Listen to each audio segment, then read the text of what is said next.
So yeah, before I start the presentation, let's talk about your training. I saw you are already working in a square, which is good. Yes, it's quite a small square because I thought if I just gradually increased it, then. But she's being a problem at the moment because she's getting a bit aggressive, and I don't quite know why. She's she's not. I mean, she goes around with her ears flat back. If I do something she doesn't want, she'll try and bite me. If, like, for instance, I asked her to go around the other way, because she does, and she decided she didn't want to go around the other way, so she turned and nipped me. And I thought, no, what are you doing? And last night, when I picked up a foot, I had to pick up a foot, nothing to do with training. I picked a foot up because she had a stone in it, and I got it out. But as I was getting it out, she tried to, as soon as I put a foot down, she tried to kick me with her back foot. She's got a donkeys. I don't think horses do this, but donkeys have a forward kick. Which I didn't Was there know, back but I know now. leg or front leg? Forward Back kick. leg, but I was cleaning her front leg. But she's a bit kicky anyway. But there's a feeling about her that's not quite right with me at the moment, and I really don't know why. I think it's something to do with the treats.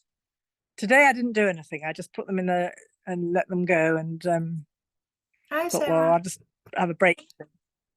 Yeah, well, sometimes the feedback that you get from your animal, and if it is aggression, could be that it's too difficult, or a lack of clarity. So sometimes raising the clicks and the treats temporarily until they understand what to do.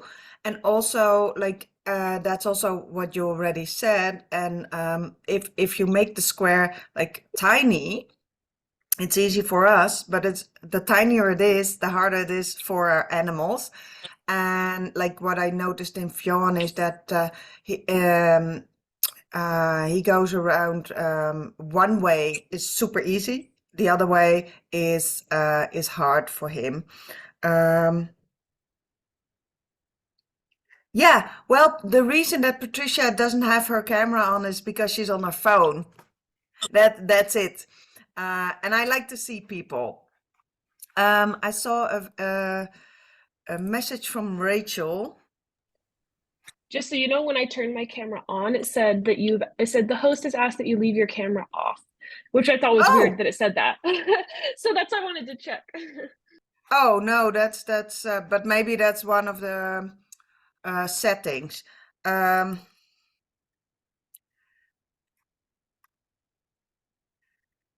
Let's send Rachel the link again. Okay, and then once she's here, we're all set. Weird from the setting. I will make a note.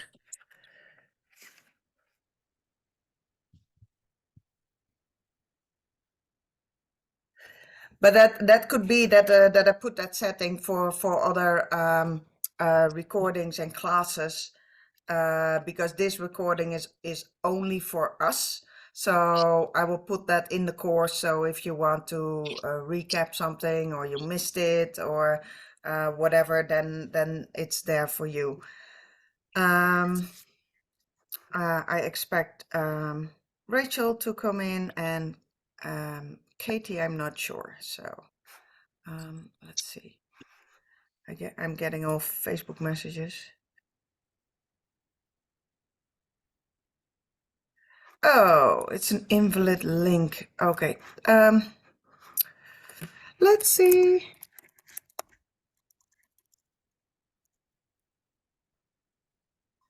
Sorry, Rachel is trying to get in. I'll just pause it. Hi, Rachel. You made it. I figured it out. Yay. Perfect. Great. It's always the same link. And sorry that I didn't send anybody. Normally I send an email just 24 hours or so before we start, but I didn't do that. Sorry about that. I will plan that in, so everybody will get emails and reminders, but it's just always this time this day, and this link. So to make it easy. Send email reminder. Okay. So we'll do a little round, like how I'll start the presentation. Then in the presentation, we will talk about your goals, and then everybody can have like we can have like discuss what your goal is, so we can stay on track with your goals. And then I'm gonna explain more about the reverse rectangle, and I've also put a topic, a recording about the management of the overweight horse, and I wanted to know, is anybody struggling with overweight horse and wants to know about management, or is it more that you want to focus on movement the most? Because I'm here, we can adjust to you. I definitely have an overweight horse. Okay. Yeah, then I recommend looking at that video that I made about ideas to adjust the management, and see if that's helpful. And if you need ideas, you can always ask me. Also, Sarah said something on the page about videos. Are there videos I'm supposed to be watching? I have uploaded one video. Yeah, take a look at the course and see if you've missed something. What do you mean course? Are you talking about the page, the Facebook page? No, the course on clickertraining.ca. Oh, I haven't been on there. Maybe you should take a look. That's also where I put the recordings of this session. So if you think like, oh, I missed something, or I was late, or I know you said something and I want to watch that again, this one will be about we deep dive into the shaping plan, and so we can all start at the right track from right of the beginning, because it's always harder to repair behaviors, or if we don't set up ourselves or our horses for success, and we skip that step, then it's harder, because then the horse or the animal already say, like, this is what you want from me, and then you have to say, well, actually, let's change it. But the good thing is you can always repair behaviors and change behaviors, because that's easy with positive reinforcement. So yeah, share screen. So, and then in the Facebook group, we do the homework videos, and then there is where you get your feedback on your videos. Share screen, where are you?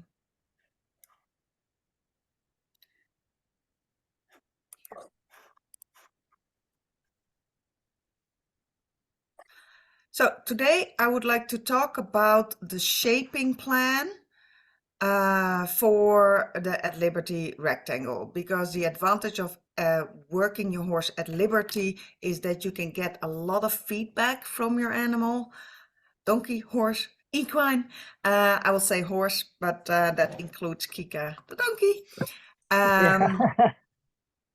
And at liberty, the advantage is that if we have to work our horses, if they are recovering from laminitis, or if they are really overweight and we can't ride them, or we can't ride them for whatever other reason, is that you can just exercise your horse. Yeah. And the only thing that you need is your horse and like an area to work in. But you don't really need a lot of special equipment. You don't need to drive your horse, or you don't need tack or carriage or other things. that you then have to find storage for or whatever.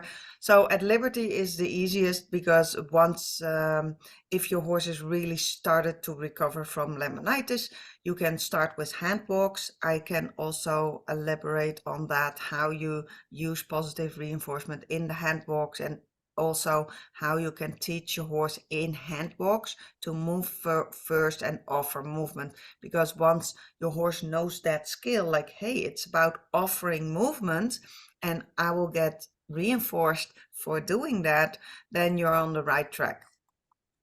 So shaping plan is just dividing your goal into smaller steps and dividing it even smaller until you have your training criteria. Like, for instance, look at the cone, going towards the cone, walking around the cone. So that's like examples of how you can split that behavior off. We always want to start with the end in mind. This is not the end, this was the beginning. With Kira, she was, that was 2016 in July, she was body score 9, but I kept in mind that I wanted her to be in shape. Well, she was never this thin, like, ever before. So that's the result of consistent training. So let's talk about your goal in for this course. And I would like to maybe ask, like, what's your goal for movement? What's your goal to get your horse in shape? How do you envision that? Or if that's not the case, because I know for Patricia it's a different goal, like, tell us a little bit about what's your goal. Who wants to start? I can go. Perfect. My goal is to get some weight off of Bo. I feel like we're making really good progress on doing the square exercise, which is what I really wanted. I wanted to be able to get him to have some forward movement, get some exercise without me having to run alongside him. I would also like, I don't know if any of this will be transferable to the saddle because I do ride, but I would like to see some of this be able to transfer to the saddle and getting better forward movement there as well. That's absolutely possible. I'm not sure. It depends on how well you're doing in these 8 weeks. If I can help you with that, but it's definitely like all the things that you use at Liberty, the criteria, and with hand walks, like reinforcing your horse to move. And usually if you focus on one criteria, your horse becomes really, really good at that criteria. For instance, how I started with Kira, that was not the movement training, but when I started to ride her, there was a point in our training that I wanted to have more trot, and she did listen to the verbal cue trot. So when I used that under saddle, she did offer trot. And then there was just a few weeks that I just only clicked for trot. So the trot became really, really, really strong. I got duration into that. And then I added, like, I went back to walk again, and then trot, walk, and trot, and then canter. And that's how I build it up. But that's one thing that you can use with positive reinforcement. If you focus then on one gait at the same time, you can get really quickly more of that. But if you focus then on too many criteria, then your horse will choose what is easiest for him. And if that's like walk, and he's used to get reinforced for walk, then maybe he will choose to offer walk. So that's one thing, but that's really good to know. So I can talk a little bit about that too. Who wants to go next? I can go. Okay, so my goal for this course is I guess my end goal is I would like him to be able to walk, trot, canter on cue around the cones in an engaged and relaxed manner without frustration for 20 minutes. that's my, I guess, liberty movement specific goal with him. And I want him to be like, especially the part about being engaged, relaxed, and free of frustration, because he can be so nervous. I want him to do it confidently and calmly. And for this course, I want him by the end of it to at least be able to walk around the square of cones like twice is what I figure, like as a starting point. And then I figure I'm moving towards him being able to trot around the square of cones for 2 minutes, but all I can control is moving towards. I don't know, I can control if we get there during the course, but I would like him to at least be able to go around a square. Great. I like it that you're so specific. Yes. So like the goal for this week actually is to send your horse around the cones in one direction. If your horse can do that, you can start at the foundation again and ask like the other way. You probably will start because you will pick up your horse's signals, so you will probably start what your animal prefers. So the other and it's just good to take that into account, that you will probably start at the side that your horse prefers to go, like clockwise or counterclockwise. So the other way would be a little bit more challenging. So that means that you have to spend a little bit more about the foundation and maybe even raise your reinforcement a little bit to make it like appetitive to go the other way. But that's absolutely, and by the end of this course, I really, my goal for you is that you can all send your horses around a rectangle in walk and trot.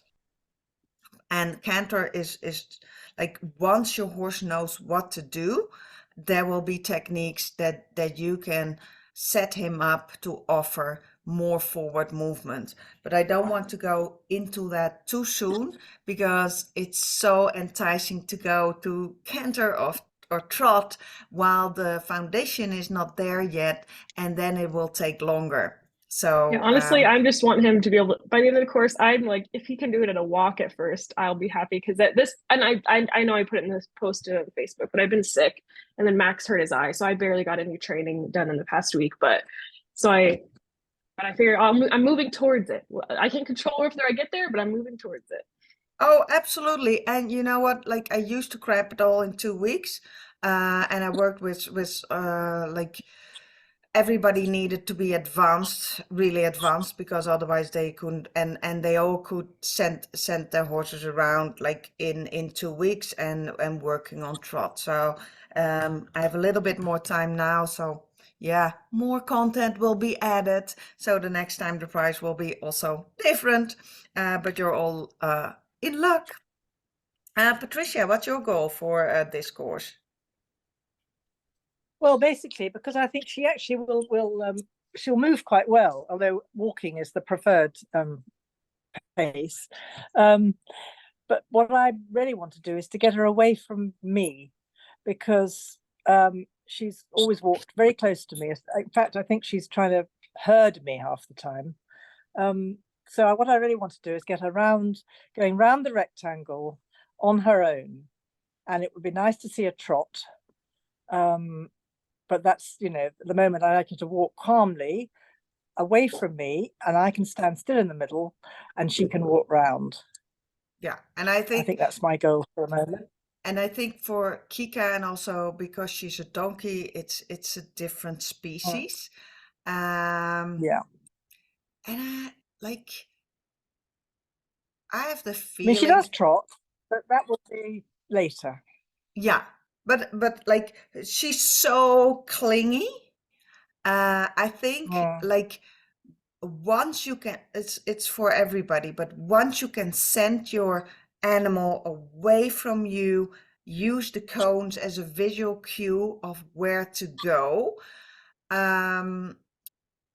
then the gaits are not the problem, the trot or the canter, because that's the same technique, and I will teach you that. But sending away is one of those foundations that can be really, really hard, because we are giving the treats, right? And they also know, especially horses that are, for instance, overweight and are reluctant to move, they know the closer they are to you, the less we are able to send them away. Like, I don't know if you have seen traditional trainers once, but I struggle with that.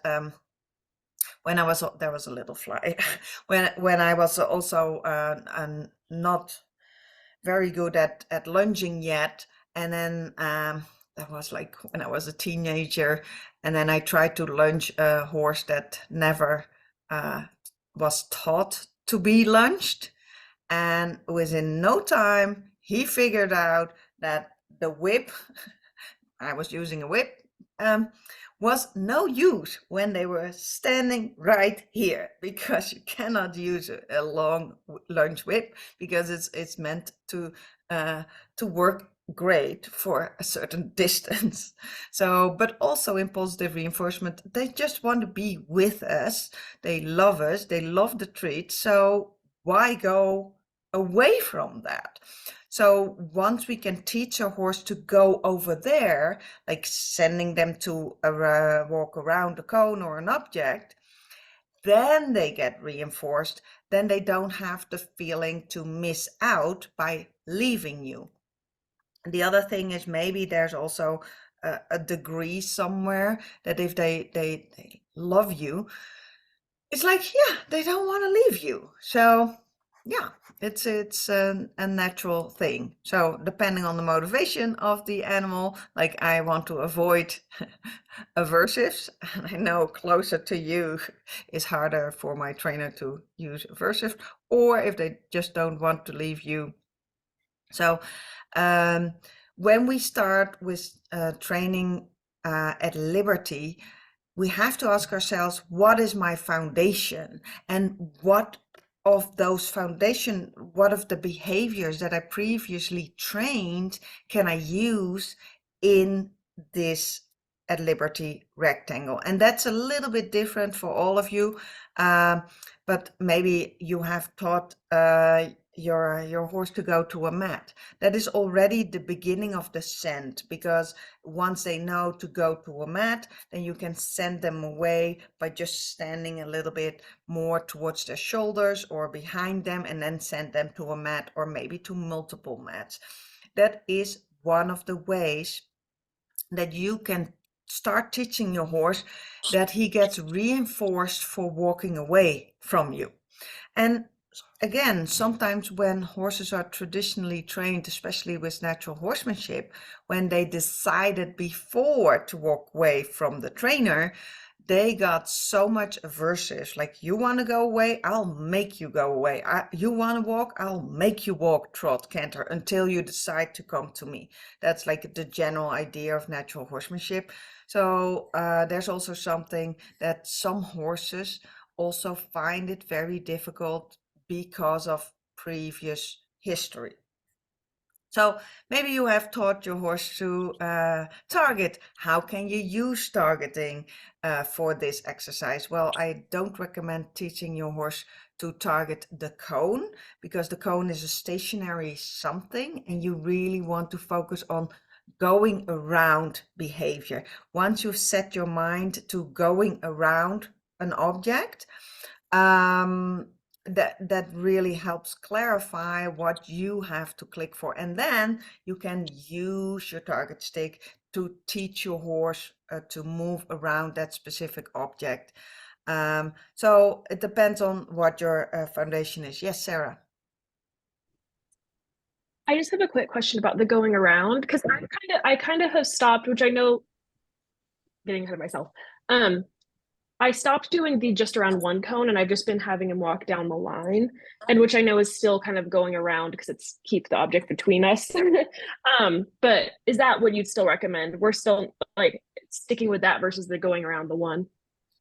I'll get to that too, but Okay. yes, it depends. I will start talking about the criteria, but it depends on your situation. So this is the question: what is your foundation? What does your horse already know? and how can you use those behaviors to go to the next step and implement that in the at Liberty rectangle, because if you have to teach your horse something completely different, you have to teach more behaviors first. So if you can use what your horse already offers, but we will go around the thing with the cone and the line.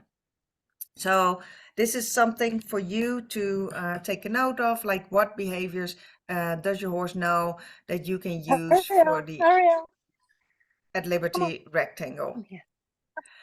So then we have to split our goals, our goal behavior, and there's like multiple goal behaviors. But for now, for this, I'll just mute people because I hear background sounds. So splitting the goals is teach your horse to walk around an obstacle. I call that go around, because once you call it that, instead of going towards the cone, then words are super important for how we behave too. We also want to cue our horse from a distance. Go over there. So that is the distance. So this is already like different angles of that same behaviors. And then we also want to get our horse moving without us to move. And without us to move, yes, we can move, but I put this in there because we have to be really aware that we don't become their cue to move. That's what you see in the reverse round pen, and that's what you often see with if people use a moving target, the moving target or the setup of the reverse round pen, that becomes the cue. And the reverse round pen usually, not always, but in most cases, the trainer moves. And that's the cue for the horse. Oh, when my trainer walks inside, then I walk or I trot or I canter. And when the trainer stops, the horse stops. Now you know that. And the next time that you see a reverse rectangle, ask yourself, is the cue, what is the cue? Is it the moving target? Is it the trainer moves? And because once I realized that, like, I am the cue, my moving target is the cue, then I realized I am the bottleneck, because now I cannot send Kira going off in a trot unless I trot. And I was not in shape, so yeah, I couldn't do that. So I had to be smarter than that. So that is something that we have to keep in mind, that we don't become the cue, So for now, in this stage, the cones are the cue. So that's the goal, because and we also want to pay attention that our training tools do not become the crutches. Like, I don't mind that the cones are the cues for this behavior,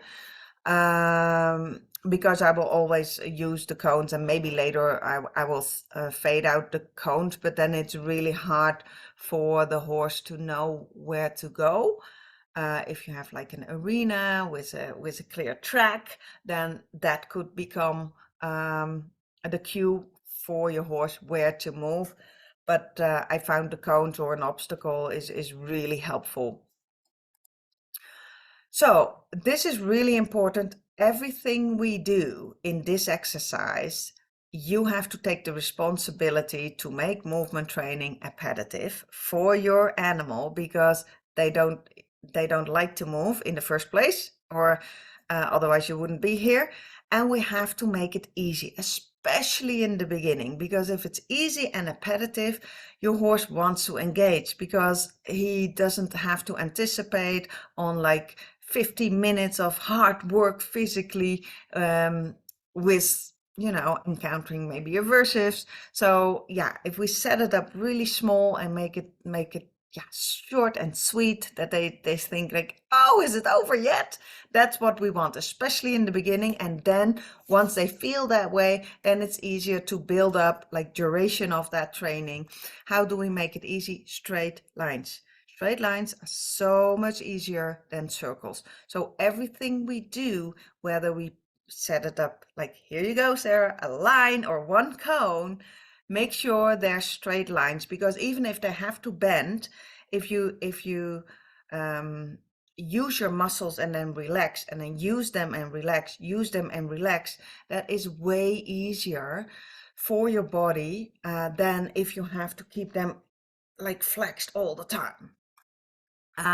We have to set up roomy corners, no sharp turns. So and I have an example of this, if you like sending around one cone, that's how I started in the development of all this. But like, yeah, when I started to send Fionn around that food can, that like trash can,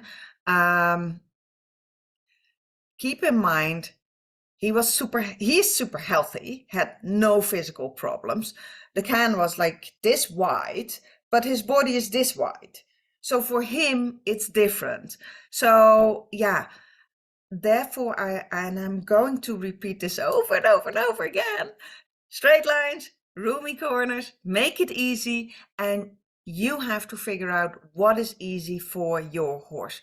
For instance, when I started to recover Kira from laminitis, I started walking in the arena with hog fuel, so that's little pieces of wood. But it's really unstable and it's really hard to walk on that surface.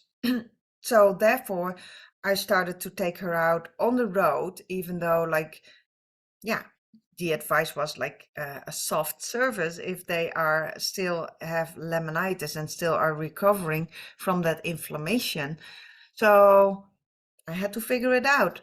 What can I do to give her a surface that is easy to walk on, but doesn't hurt her feet so much? So then I came up with the solution of buying her boots with super soft special gel inlays for laminitis. So be creative as well. And then in the beginning, a really high rate of reinforcement, because the click treat is all saying, yes, this is what I want. Yes, yes, yes, yes, yes. So for Patricia, if Kika is getting like a little bit annoyed, don't be afraid to raise your rate of reinforcement. I'd rather have you use 20 clicks in 2 minutes than 20 clicks and treats in 10 minutes. Because if you have it shorter, the rate of reinforcement is higher, you give more clarity, and then it's better to do one short session of this at liberty exercise. And then if you want to exercise your horse, go on a hand walk for the exercise of that day. And then the more you train, the more you can do at liberty, the less you have to do for in-hand walks, for instance.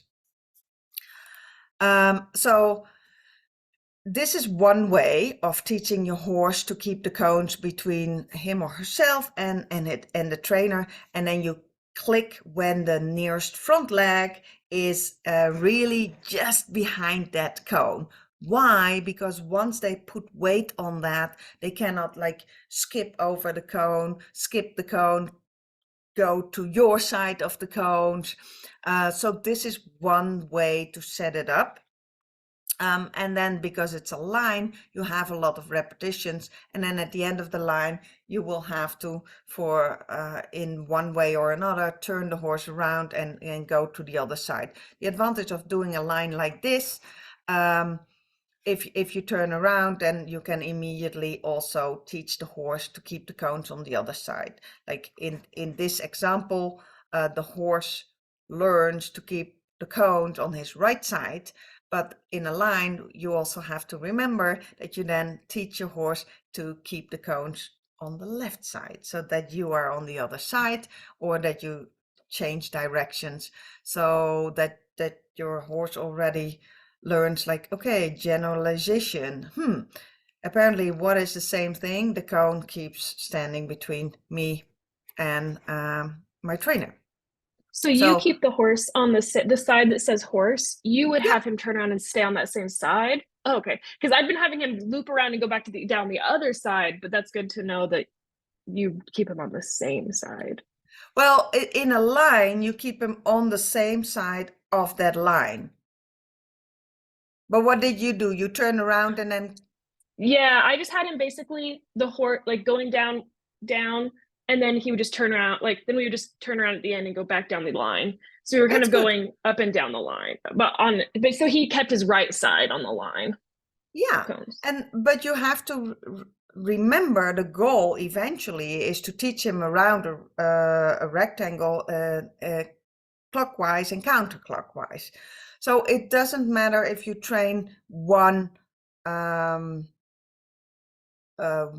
side first, or the other side, or both sides, but I just want you to know you have to train both sides. And if you like start this and keep the cones on the right side of the horse, like in this example, if you then set it up eventually to a square, we get to that. You have to remember that once you teach your horse to go the other round, that you have to start at the beginning. And that's like a little bit of a pitfall, because then we think like, oh, he can go around 4 cones, let's go the other side. And the horse is like, nope. And that's because then we skip the foundation of going around the cone, but to the other side. And the other thing that plays a role is that they all have the preference to go to the left or to go to the right. Questions? I think that makes sense. So you would recommend, because I was kind of keeping him doing it clockwise at first because it seemed a little easier, and I just wanted him to like get it more. I was trying to like get him to like understand it before I asked him to change it. But you would recommend doing that now, like starting to teach going the other way now instead of waiting. It depends on you and on the horse and on the reinforcement history, what's easier. But sometimes Okay. if we go like, there's like, for instance, 7 steps to train a behavior, and then 7 steps to go train the same behavior, but like the other way around. The pitfall for us trainers is that we don't start. We start to skip them. Yeah. Yeah, he can go 4 corners or around 4 corners at a distance of 5 meters. Let's change directions. What? He's not doing that? Yeah. No, because to the horse, it's a different behavior. It's completely unnatural behavior to go around 4 cones. Let's be honest. Right. It's so either just teach all 7 steps all at once, or just make sure, either way, just make sure all quote unquote 7 steps, and it's not really 7, but teach all the steps left and right. It doesn't matter that much the order, but just make sure you're teaching all of them for both ways. Okay. And some horses are really good at generalizing behaviors. Like for Odin, it wasn't really a problem. Like I started teaching him to go around 4 cones, and then I was just, because that's what you do. You practice, you experiment. Can you go the other way around? You get like more clicks, because then you raise your rate of reinforcement. Although I didn't have specifically taught him to go the other direction. Fionn is completely different. Fionn is like, no, I have a fixed mindset. This is what you taught me. The other way around, I have no idea what you're talking about. So for Fionn, I really had to start like going around 1 cone, but the other way around, really high rate of reinforcement. Like, we are teaching you something new. So that's what I really would like to encourage you to.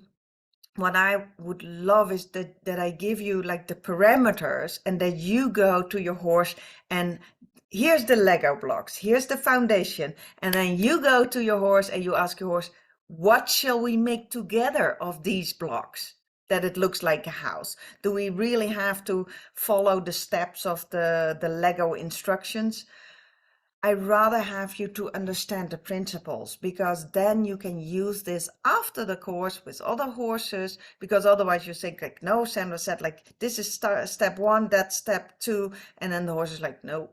But if you think like, okay, I have to make it easy, as much straight lines as possible, short sessions, high rate of reinforcement, train the other direction, and consider it a new behavior, then you can use that knowledge and apply it to other situations, because that's what I really would love to make everybody an autonomous clicker trainer, so that you know what to do, because you know why you're teaching it this way. So this is my way. This worked for Kira, but Kira had already so many other behaviors. But this is every horse I start a little bit different, because every horse is different. But the goal is teach them to go around 4 cones. The goal is that I have to do as little as possible, so I don't become the bottleneck. The goal is to fade out like training tools, so they won't become crutches. So those are the principles that I work with. So the next phase could be in a line again, is that you use the line and then teach your horse to go walk in front of you and offer behavior, and then you stay a little bit behind. So once the horse moves, you move, and once the horse moves and goes to the next cone, you click, and then you go feed the horse, but maybe you go back to where you were standing while you were clicking, or you keep standing where you fed. That's also an opportunity. So that depends a little bit about your horse. But if you keep in mind that you want to reinforce the horse for offering behavior, then we can prevent that we become the cue. Because usually it is like we walk around along the cones and the horse is like, oh, the trainer, so I just follow the trainer, and they don't pay attention to the cones. So we really have to think about how can we help a horse to think about the cones and not as much what we are doing. So for instance, one of the criterion could be like click for going without you to the next cone. And in the beginning, if he just does weight shift, click treat, like the 1 step, click treat. And also the distance between the cones, it depends on how many cones you have, what your setup is, how big your horse is. So, and maybe if you put the cones too far apart, that your horse just says like, you know what? I've been reinforced millions of times being with you, standing, so I will choose that behavior. Then you know, okay, let's make it a little bit easier. You could even do like the cone, if you have like a lot of cones in the beginning of the line, you put them a little bit closer together, and then halfway, you know, space them out more. So be creative about how you use that, because I cannot, only if I work one-on-one with people, I can really figure it out what's applicable for you in your situation. But these are like the principles. So another way, that's where I was talking about, another way, and this is also one of the techniques that I have used, is that I will the trainer stands here, and then you send your horse around the cone. In the beginning, the trainer stands closer to the cone. But if that doesn't work for you, because remember, roomy bends and straight lines, so we have to make it repetitive and easy, straight lines, roomy corners, high rate of reinforcement. So then, instead of 1 cone, you make kind of a lineup, that you have a wall, that your horse really has to move and become straight when he's walking around like multiple cones. So that's it. I really want you to think about how can I make those corners and the bends as repetitive as possible. But if you make them really, really big in the beginning, there's so much distance that it's really hard to do for us. So there's like how roomy can you make the bends? How much space can you ask for your horse without making it aversive? So if you really start, for instance, with a super tiny square, that is like a super tiny circle, and that could be really, really hard. Again, if your horse or your donkey is super athletic, it doesn't have to be a problem.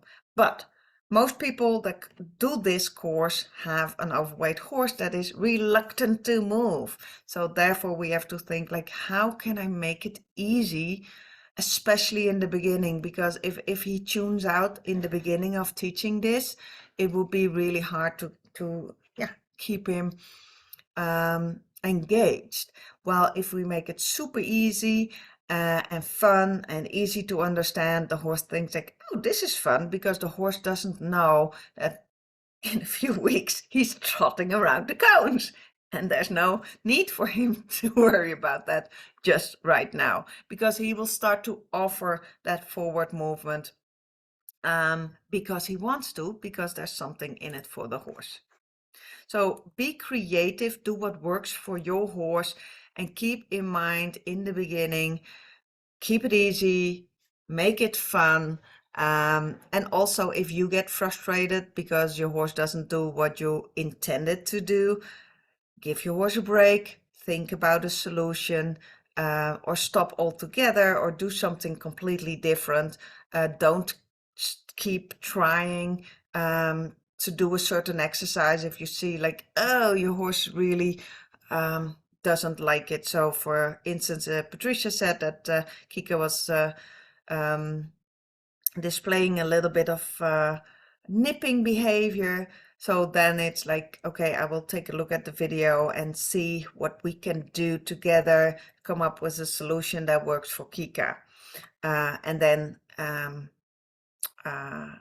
go back to your training. So if there is a struggle, if you see your horse doesn't like it, or starting to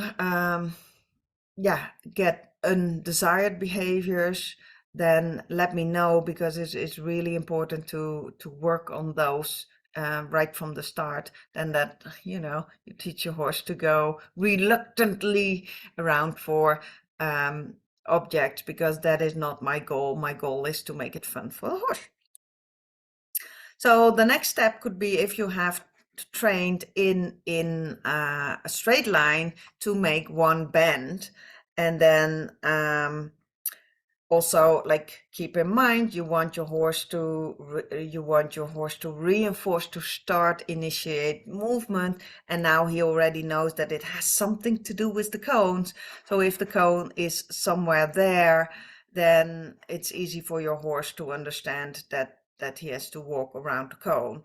And then you go from cone number 4 back to cone number 1, but you also again make sure that you make roomy bends, that it's not too hard, that it's not too sharp turns. Question. Vision initiated single steps forward without me a few times in our last session, and I was very proud of him. It was a big deal for him. It is a big deal, absolutely. So I hope you jackpotted him. Absolutely, awesome.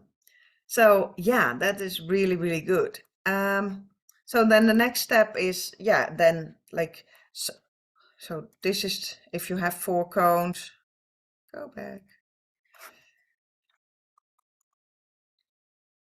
Previous. So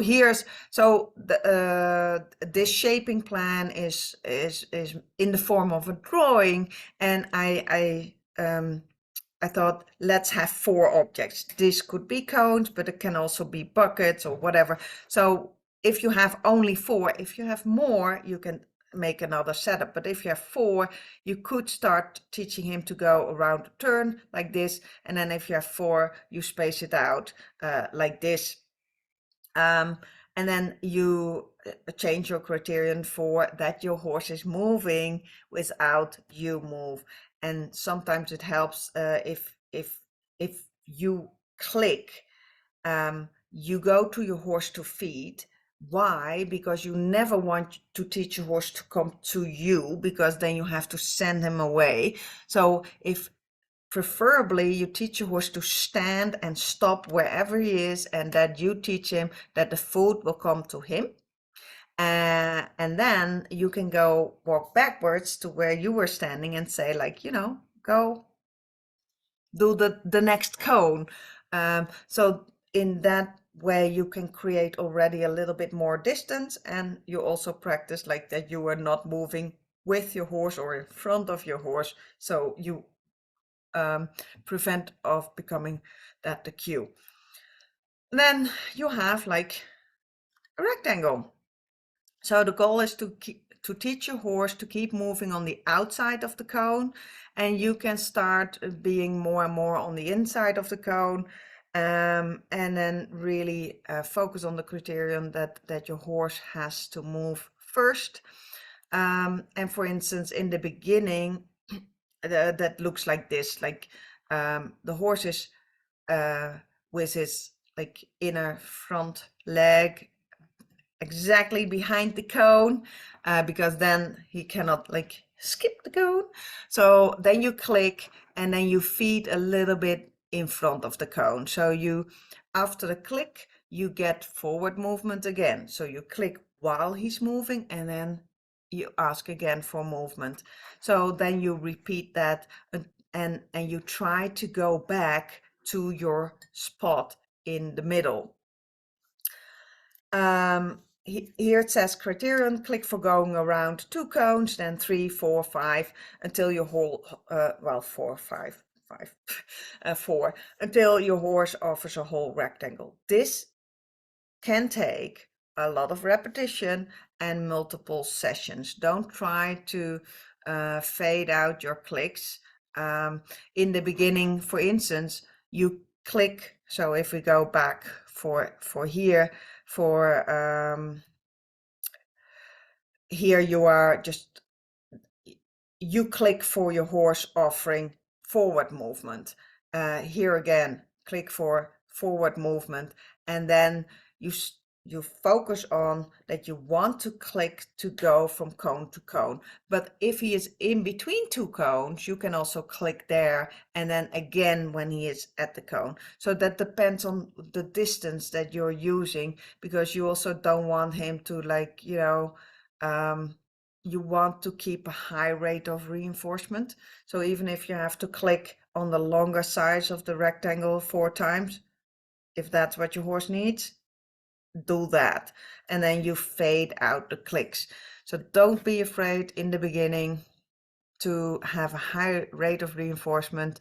You can use high fiber, low calorie treats as long as it's reinforcing for your horse, and it doesn't have to be really highly reinforcing. You can also mix like a little bit higher value reinforcements so that you can use those at the cone and figure out what works for you and for your horse. So eventually, but I hope you're not there, or well, I hope you will get there. I know you will get there, but make sure that going to the cone is really, really, really strong before you ask him to go to cone number 1, and then go to number 2, and then go to number 3 and click there. So you have then 3, like basically 2 cones, this cone and this cone, for 1 click. That is the objective. Don't start using that too soon, because once a horse opts out because he gets frustrated, he doesn't get it, you will have to stay longer at that foundation that you just skipped. So the fastest way is to build that foundation really, really, really strong, because you will benefit from that in the rest of the training for this exercise, and also in other exercises too. But eventually you will just fade out the clicks and don't click for every cone anymore. Until you can do like 3 cones for 1 click, 4 cones for 1 click, 5 cones, that's more than one time around, and so on. But by the time you're ready for that, your horse will offer trot as well. Any questions?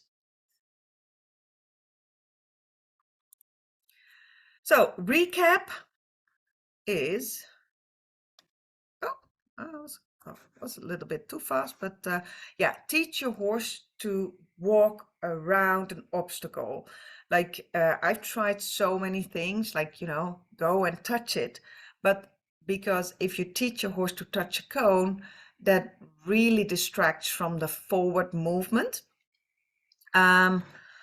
You want to teach your horse this week that you cue him from a distance, but the cue is the cone. So and you can stay in the middle or go back to the middle, because the goal is to get the horse moving without you moving.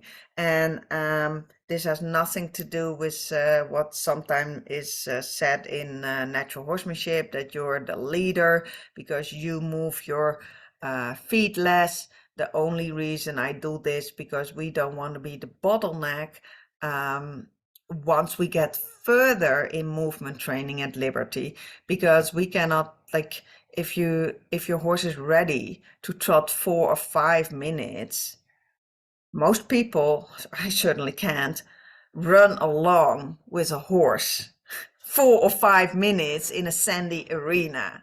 And I'm not intending to become like that. So this is the reason why I thought, how can I teach my horse to move without me? So for this week, I would really like that you write a shaping plan, write some things down that you have learned from this presentation, like what are you going to do it, how are you going to use those cones for your horse, and try to split it up in as many steps as you can. The reason for this is that studies have proven that once you write things down, and writing it down with pen and paper is even more powerful than typing it in. But typing, if you can't use pen and paper, won't, typing is the second best. But the reason I want you to write it all out in your own words is that you really are forced to think about what your approach will be. Like think about, like, make it really as detailed as possible. What treats are you going to use? Maybe you can even write down what marker you use. Do you use a tongue click or a handheld clicker or word or whatever? Because the more you think about it and write it down, the clearer it is in your head, and the more, and this is really fascinating, the more flexible you can be once you're at your horse. You're like, okay, step number 2, like teaching your horse to go around the corner. Oh, my horse doesn't want to do that. But because you have the steps so clearly in your head, like roomy bends, straight lines, make it easy, then you can come up with a solution that fits you and your horse in that moment, so that you can take your horse to the next step in that session. Share it in the Facebook group. I can help you get feedback, or if you think like, because this is it, you make a shaping plan, then we go to a horse, and then we basically ask our horse for feedback. So we can think like teaching to go around 1 cone, 2 cones, 3 cones, and your horse is 1 cone. Where's my treat? No, I'm not moving anymore. So that will happen. We can think everything out until the tiniest detail, but once we go to our horses, the horse will give us feedback, so that we can go back to the drawing table and ask us like, how can we solve this in a way that is easy for the horse, makes it fun, keeps him engaged, keep the stress levels low. And the other thing is, if you make as much notes as possible, your own notes are more valuable than this presentation. Like, even if you rewatch this presentation next year, the notes that you made during this course in your training journal, those are the most valuable, because those are your personal notes. Then you know, like, okay, this is what I focused on and this is my learning point. And I will upload also a training journal in this week. And the training journal is very simple.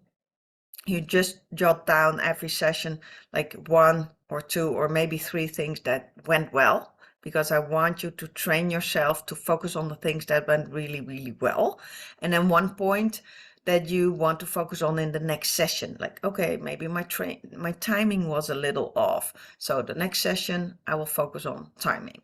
Or the way I fed was not really smooth. So the next session I will focus on that. Or my horse got frustrated. So the next session I will focus on keeping his emotions like desirable emotions that are good for learning, keep him in learning mode. So if you only focus on one thing for the next session, that's the easiest thing to do. And if you write that down, like as much as possible in the coming 6 weeks to come, and you will read it, it will be amazing in a few weeks what you read, because you will forget, like, oh, was that a struggle? Oh, I cannot remember, but you know it's true because you wrote it down yourself. So that's this week. Any questions?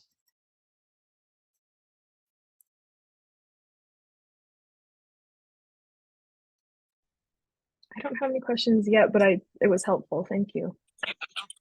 You're welcome. Patricia? I just wanted to ask you, I just wanted to ask if you thought, I think I might have been getting a bit ahead of myself. You know, like I tend to have a tendency for lumping. Do you think it's a good idea if I go back with Kika just to the straight line cones? I think so, rather than yeah. having her go around. Yeah, I think I'll do that next week, definitely, and see how she Yeah, goes, and- because she's getting either frustrated or pissed with me in some way. I don't know why.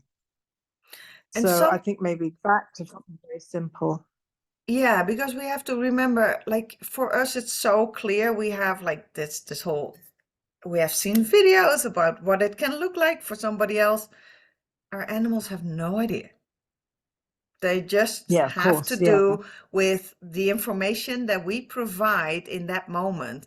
The information that is up here, we don't provide that. We provide a cone, a click, and a treat. That's where they base their decisions on. So if there's suddenly no click, it's like, what? So sometimes in the beginning we have to click more, but eventually that is the goal, to fade out the clicks and then keep a really strong behavior. If we keep clicking, if we keep a high rate of reinforcement for trained behaviors, we offer too much predictability. And then the animal is just like, oh, you're asking for that? I know I get 3 little carrots for that. I decide not to do it. But like the learning is, of course, that they think like, do I get a jackpot today? Or not. So Yeah.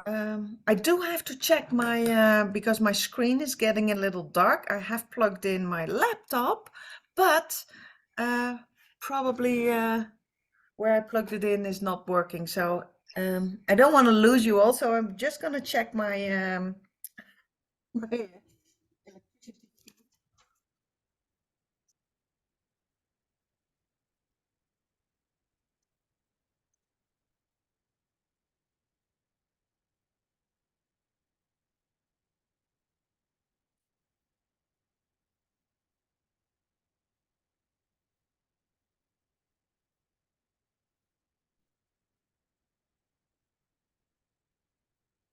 pulled too hard on the cord, so there was no electricity. And after an hour, my laptop says like, me, empty. Yeah, Rachel, any questions?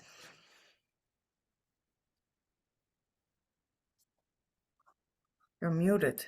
Sorry. No, I did have a little bit of a struggle this morning with some things, but I do think that we'll work through it. It's not like I think we're stuck or anything, but you know, my last video with you had been, he was going pretty good without me down the straight lines. But I upped the criteria a little bit today. I went ahead and made the full rectangle, and I also spread the cones out a little bit more because I did have them pretty much like in a line to kind of help direct him that I wanted him to not pass them. So they were more spread out today, and he struggled with wanting to cut the cones off. So I very quickly realized I had to kind of like go back a little bit and walk with him, because at first I was just sending him down the line like I was before. And so I had to go back a little bit, start walking with him again, and directing him not to cross over the cones. And we did have a little bit of struggle with the over arousal at first too, because of the lack of understanding, and because he wasn't sure about things. But I was able to kind of get that back under control and get a little bit more understanding.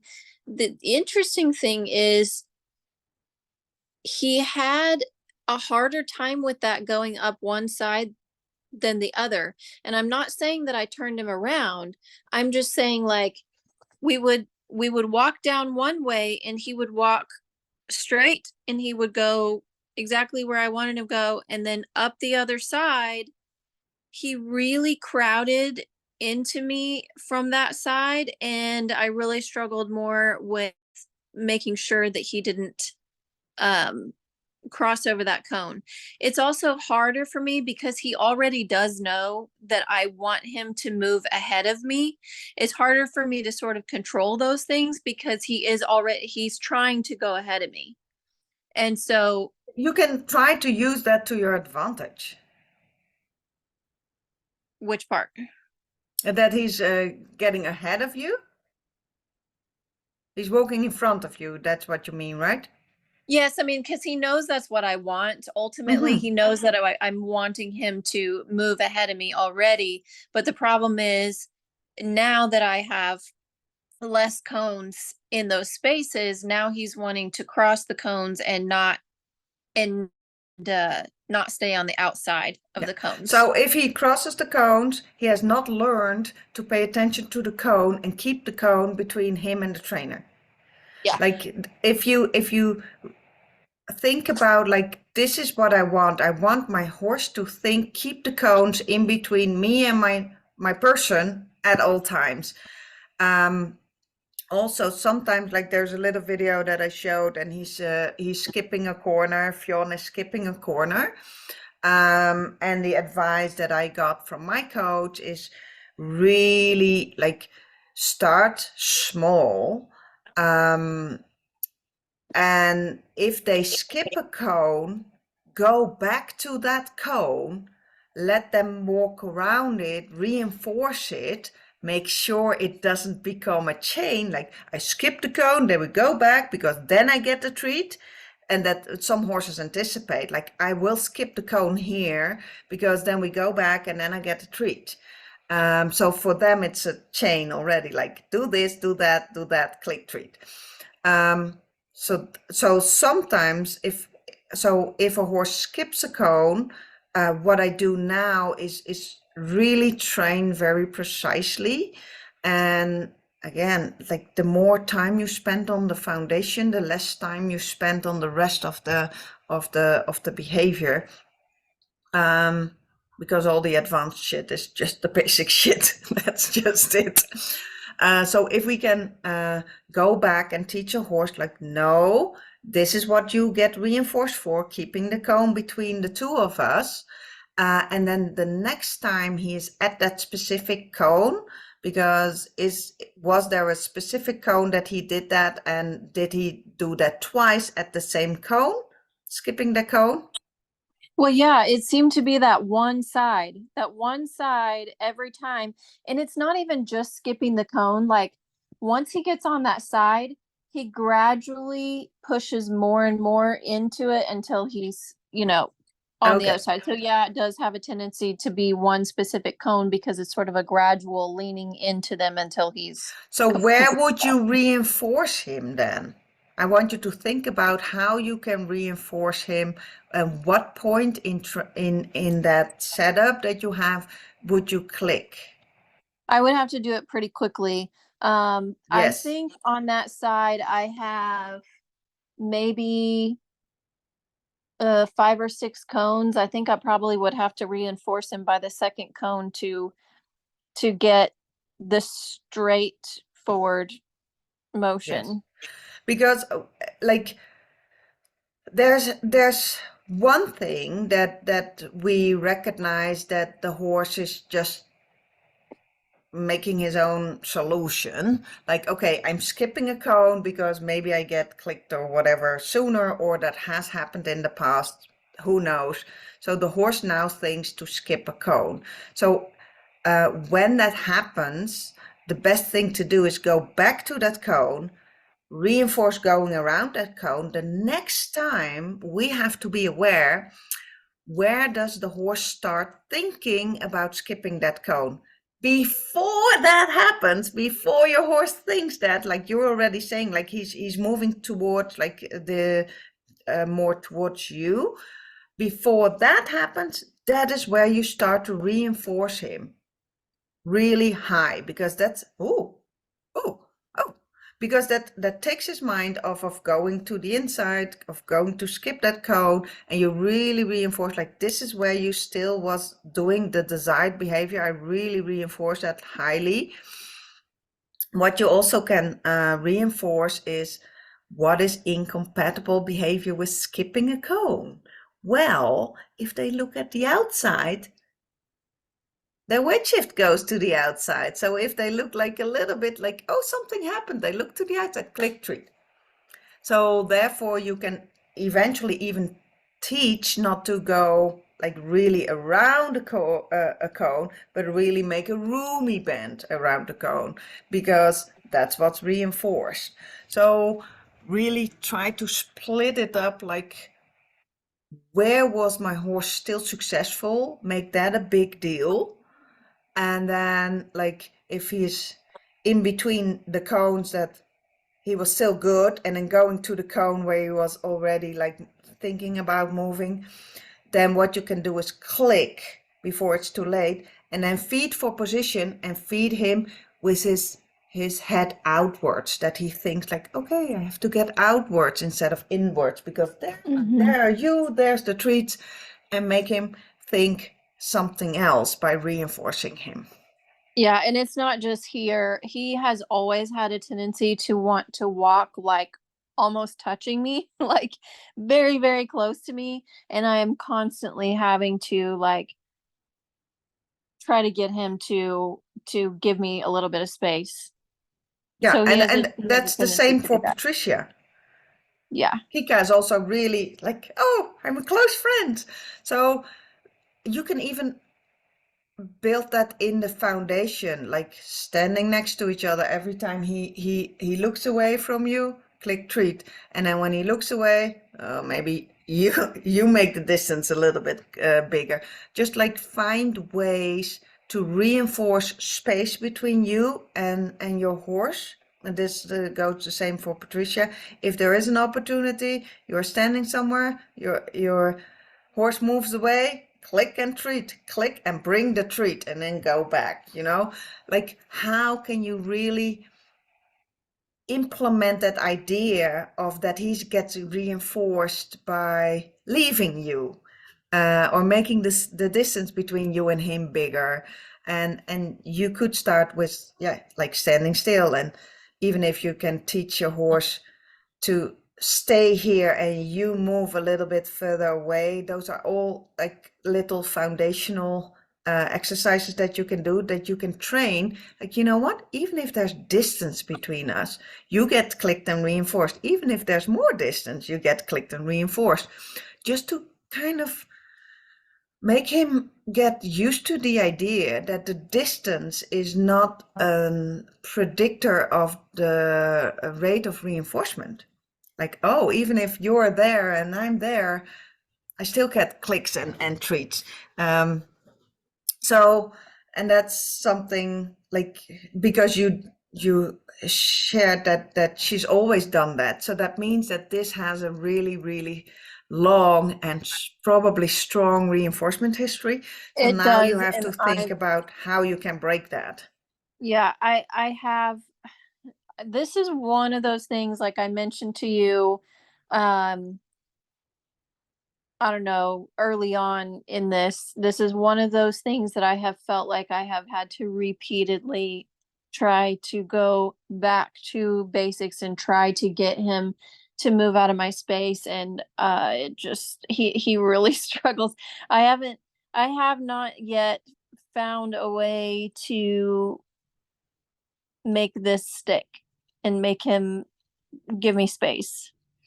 So the only way, and the part of the reason why I've actually done some of the sending him away from me before is for this reason, because I had actually started basically whenever I wanted to trot with him or something, I would actually send him in front of me a ways, and I would trot with him in front of me just in order to not get run over while we were trotting. Yeah, so one approach is, of course, to reinforce incompatible behavior with sticking with you. The other thing that you have to look at is, how are you reinforcing that behavior that is not that desired at this moment?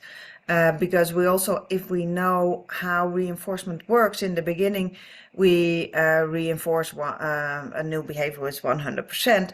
But once we start shifting to an intermittent reinforcement schedule, the behavior becomes stronger. So if we have those days that we think like, I'm very consequent, you're in my space, I'm not reinforcing you in any way, shape or form, and I'm really focusing on reinforcing the incompatible behavior more. But sometimes we're just tired and we just, maybe, for instance, if a horse is really close and we're tired and we can't think straight, maybe we're frustrated, we push the horse away and the horse thinks, yes, I am reinforced because I got 100% of my trainer's attention. Because if we are like, go away, all our energy is focused on the horse. Yes, it's not like really positive attention, but it is attention. And sometimes that happens. Sometimes we reinforce behaviors in ways that we don't even realize that we are reinforcing it. But even if we're doing it once in a while, that even makes that behavior stronger. Yeah, so we make it worse by just being not in a mental strong shape and training our horses, because we can reinforce behaviors that we want to elaborate out of that behavior repertoire.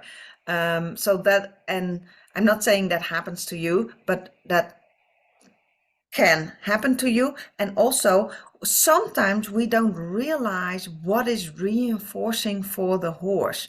I've seen it over and over again, especially with stall door kickers.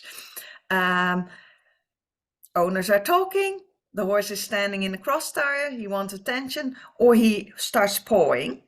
So what happens? The owner runs towards the horse, stop it, and the horse is like, ha, I got what I wanted, attention.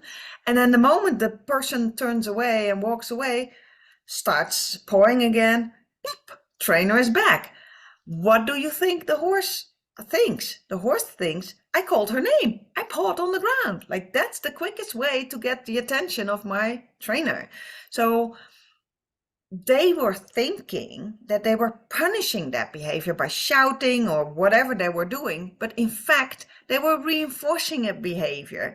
So yeah, when I start helping the people and say, like, you know what, once your horse stands with 4 feet on the floor in the cross ties, think about it, go to your horse, give him attention, then walk away. The moment he pauses, maybe you have to punish it, because some horses are really stubborn, and you have to remove yourself. If you do that consistently, especially if you reinforce the wanted behavior with what they want, the attention, you don't even have to use punishment, and the horse learns quickly. Then again, we also fall back into our own habits. Okay, he's pawing. Let's tell the horse to stop. And bam, we're back on where we were. So sometimes we reinforce unwanted behaviors and we don't realize how we reinforce them. So that's another thing that for all people is a question, like, how did I reinforce this behavior, or the previous owner, or the environment? Because that's the thing. When I was with Kira in a clinic, she has learned to flamen. So that's the laughing behavior, the lip up and like, ee. So that was her default behavior in the beginning, and there was no problem when it's just her and me.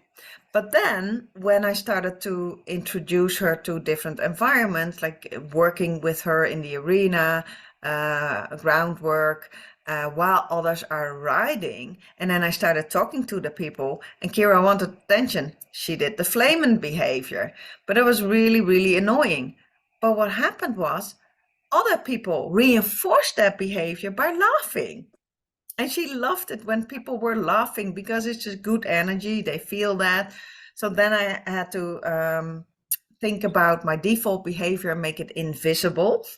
So that's where I came up with the patience, like standing next to me with your head at a certain level, because that is my cue that I will give you attention no matter if I'm talking to people. Because again, we don't know what is reinforcing for them, and if the environment is reinforcing or other people reinforce that behavior, it makes it just a little bit harder. But we still can teach a horse to not to generalize, like, okay, with this person I have to behave like this, and with that person I can behave differently. So I hope that gives you ideas about like what to look for, and like look for has this been reinforced? Because if behavior is not reinforced, it will go out of the repertoire. Sarah, could you add more cones to that side? I forgot Oh, that what was the just context earlier. was. Yeah, okay. That was earlier. More ideas, more questions? Well, I I have do a quick- actually. oh. I might try to add more cones just to that side, just until he really gets that we're not going. We're not going to cut the cones off. So yeah, I probably will do that too. Yeah, and then also think about that like, keep in mind that you want to fade out extra cones as soon as possible, because otherwise they become the cue, they become a crutch, and then if you take them away, the horse is like, what happened? I don't recognize yeah. this.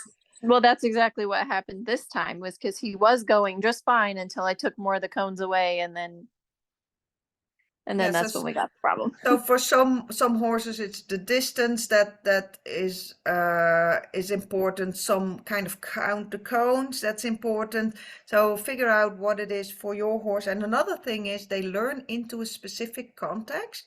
So if we train it, this specific behavior, to put the setup like exactly where it is every time. Even if you work in an arena, if you work, set it up in the middle or on one side, try to set it up on that side in that context, because that can help your horse remember what he has to do. Because even if we have the same setup but put it on the other side of the arena, some horses generalize, and depending on their reinforcement history, and some horses are like, this is different, I don't know, what do I have to do? And they start to guess. But then if we don't click multiple times, like raise our reinforcement rate a little bit, just to give them that assurance. Yes, this is what you have to do. Yes, yes, yes. This is the right way of thinking. If we don't do that and expect to have the same amount of quality that we did in that other setup, in that other space, then the horse is like, I don't know. I'm getting frustrated. What's going on? So really have to think about that. Like, and again, some horses are easier to generalize behaviors. And if we have taught them to generalize behaviors, that's a specific foundation, then it's every other behavior will make it easier to generalize. Oh, it's a cone. I probably have to trot around it. Let's try that. And it doesn't matter where the cone is or the 4 cones. So it's also something that we can use to our advantage in the beginning. Patricia. Did you had something that you wanted to share? You're muted.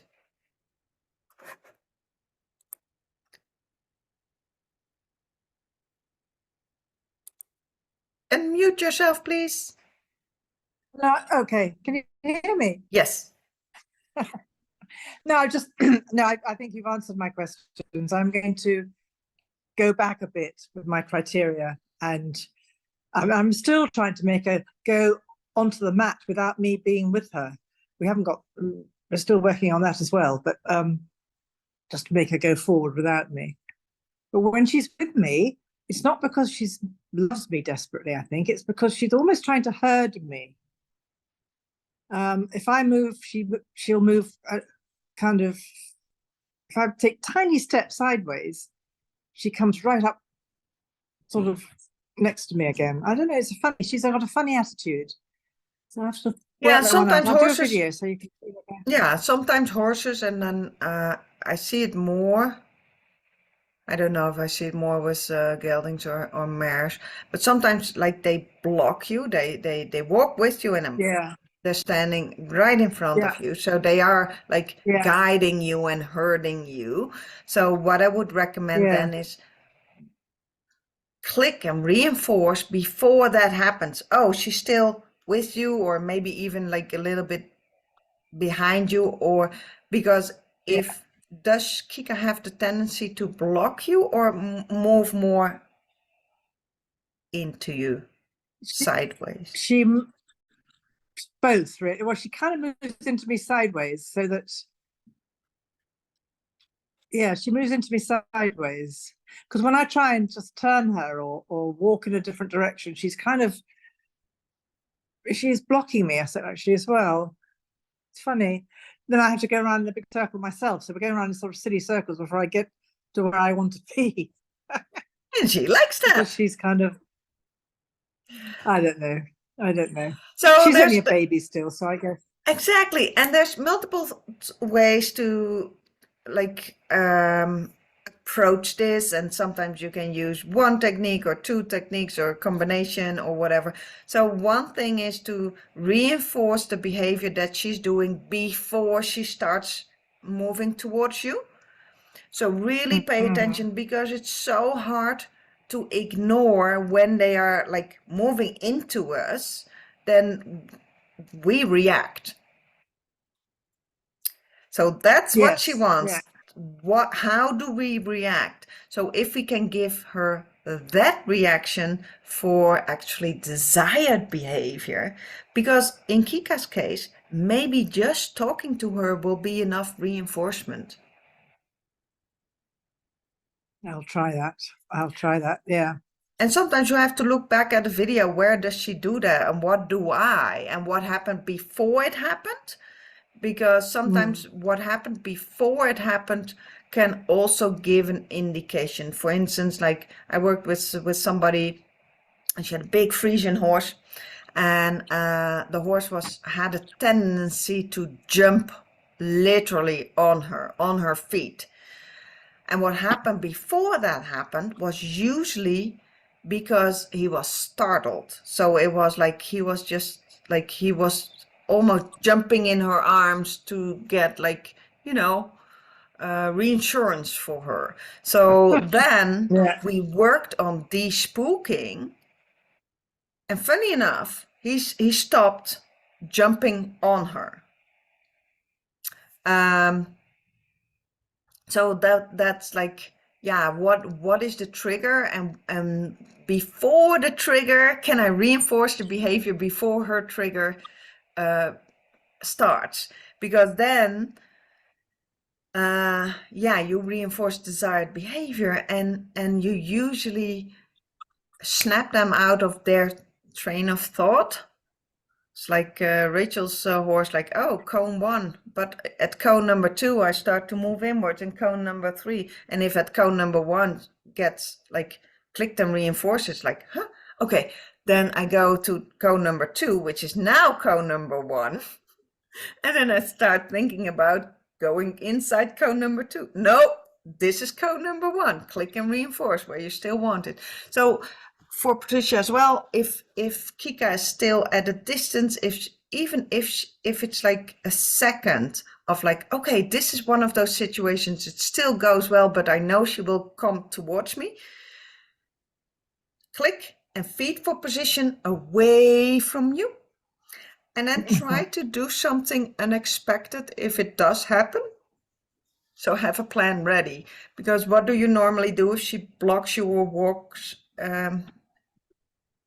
towards you? When she blocks, usually she'll block. What happens is I go through the gate into the arena and take her head collar off, and then she's blocking me. So then what I usually do is actually point her at the mat, which is fairly close, and get her to walk with me to the mat, and then we sort of take it from there. But do you think that she might want to block you to prevent you from stopping a training session? I don't know. She's quite cross when I don't have a training session. When I walk away, I said, that's it, finish. I'm not doing it today. She likes having a training session. So maybe it's that. I don't know. I just don't know. I haven't figured it out at all with her yet. Patricia, if it's helpful at all, my horse who passed away used to he was for a little while and I don't know if this is what she does, but it'd be when we were walking, he would kind of just start to like kind of go into me when we were walking. Does she do that, or is it mostly when you're stopped? No, she does it when I'm walking. She gets really close as well. One thing that was super helpful to him. Oh, sorry. Yeah, go ahead. No, I'm just saying the only time she doesn't do it is when I'm actually leading her with a head collar and a lead rope, and then she's not. But when we're that's when she's kind of gets edges closer and closer. One thing that was really helpful for my horse, he would sometimes do it on a lead rope too, I started teaching it. Well, I started teaching this to him when he had his lead rope on, but he would do it also sometimes without it if we were just walking together. I just started practicing like a turn if we were turning away. So I would practice because he would turn if I would, like we were walking, he would turn. So I just started like practicing almost like changing the cue to that from like having a lead rope and moving it to like my weight shift is his cue to step that way. So then that way he started learning if I would weight shift towards him, because we just practice it first with the lead rope and then like without the lead rope and then like with a big step of my leg, and then we kind of fade it. So until he learned like, oh, if I'm weight shifting towards him, that was his cue to like also step away. And that was really helpful for him. I don't know if that would be helpful for Kika, but that helped with my horse a lot.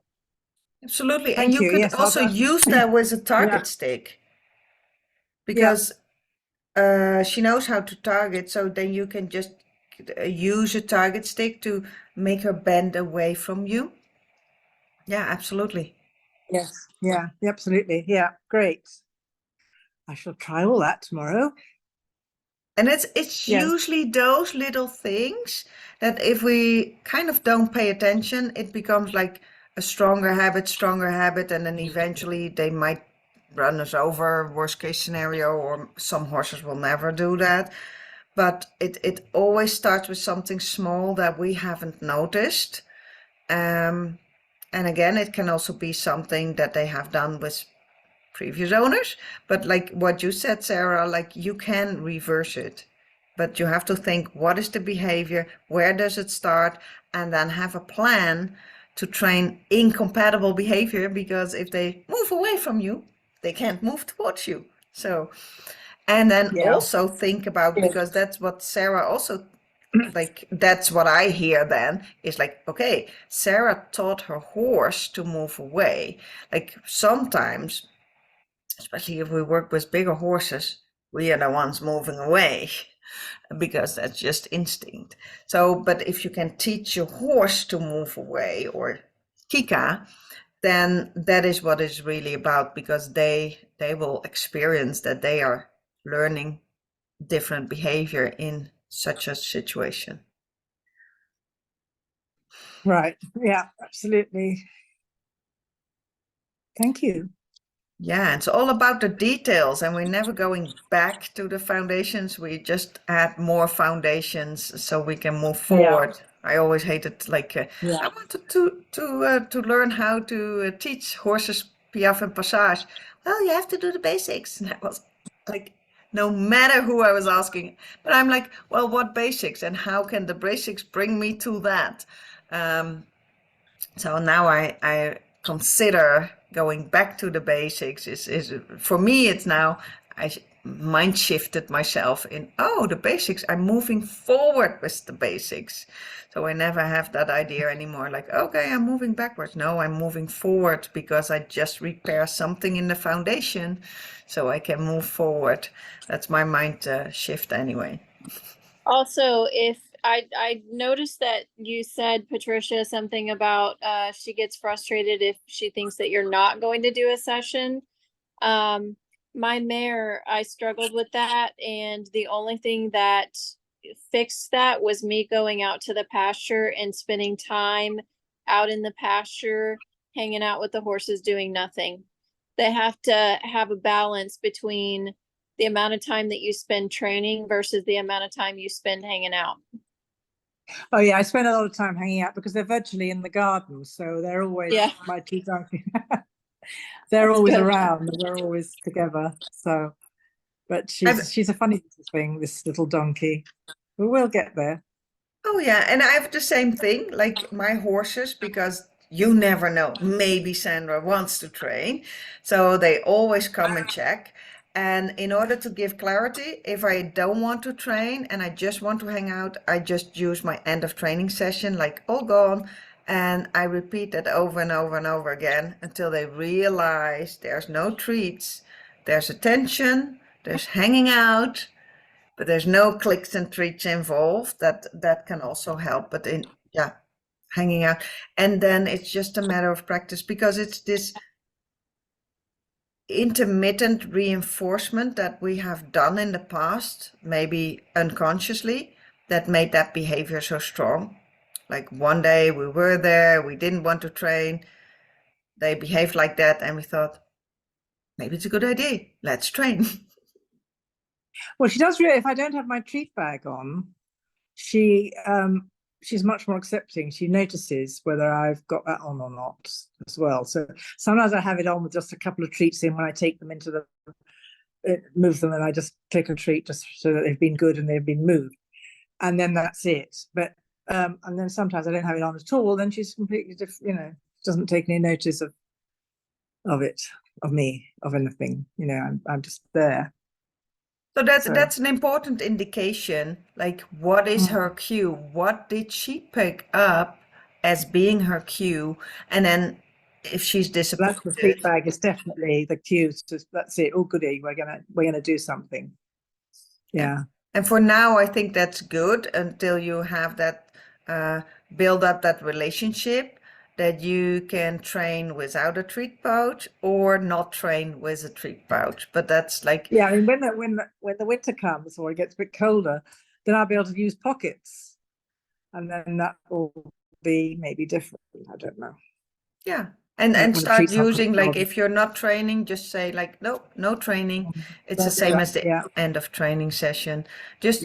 We always have to think about what did they pick up as a cue that we maybe not intended. Like some horses, even it's like the preloading, like, okay, I have my hand in my pocket because I know my horse will do something good, and then the other hand is the click.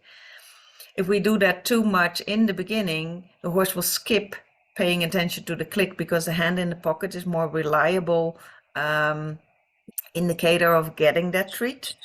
So that is like where miscommunication can, the horse picks something out as a cue. We think it's the click, but actually, if you really pay attention, it's not the click. But so what are some indicators that can give her that confusion, and how can you give her clarity about that is what can help. And then it's just consequent repetition, repetition, repetition. And she's a donkey, so she will never forget anything. So if you make one mistake, she will remember it. Horses are easier. So yeah, that's just the species you chose. I know, it's so much, so different from horses. Amazing.